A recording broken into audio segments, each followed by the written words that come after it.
So you see that this is pretty much a Republican trend in the absentees, and these are from areas that we consider to be Republican areas of the state of Missouri. Now, Jessica Machetta is in St. Louis tonight, and she's going to be covering at least one major candidate, and perhaps there will be several more. They're already whooping and hollering it up there. Jessica, what's going on?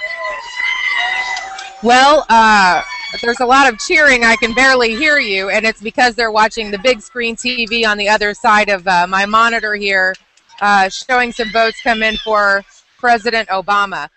Now we have Mike Lear, who is covering Todd Aiken's party, and he has talked with Ryan Haidt, who has been the Aiken campaign spokesman throughout this whole event.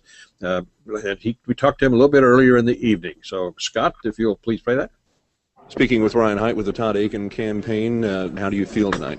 You know what, we feel extremely excited, encouraged by what's been going on. We've been talking with volunteers throughout the day, some of our field directors across the state, and we've just been seeing great things happening. People out at the polls and waving signs at intersections. They've had just people coming by constantly, giving them a thumbs up, telling them, hey, we got your guys back, and I'm really feeling good about what we're seeing across the state. I think there's been a very high turnout and a lot of motivated people for us. She talked to Jessica Machetta, but Caitlin is a spokesman for the Senator Claire McCaskill.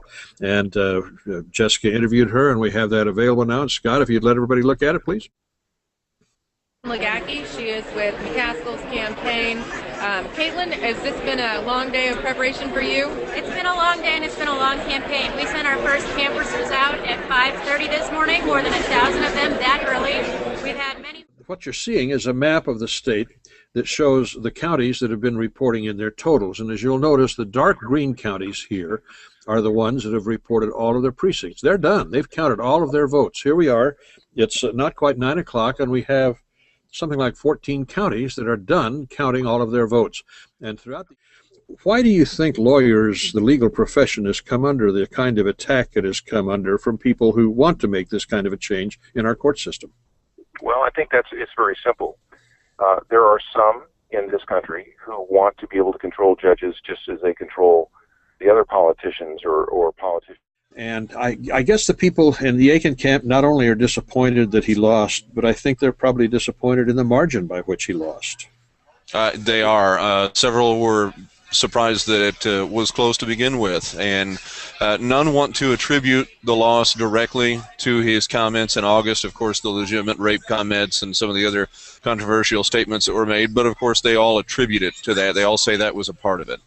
But nobody wants to say whether or not they think that was the deciding factor.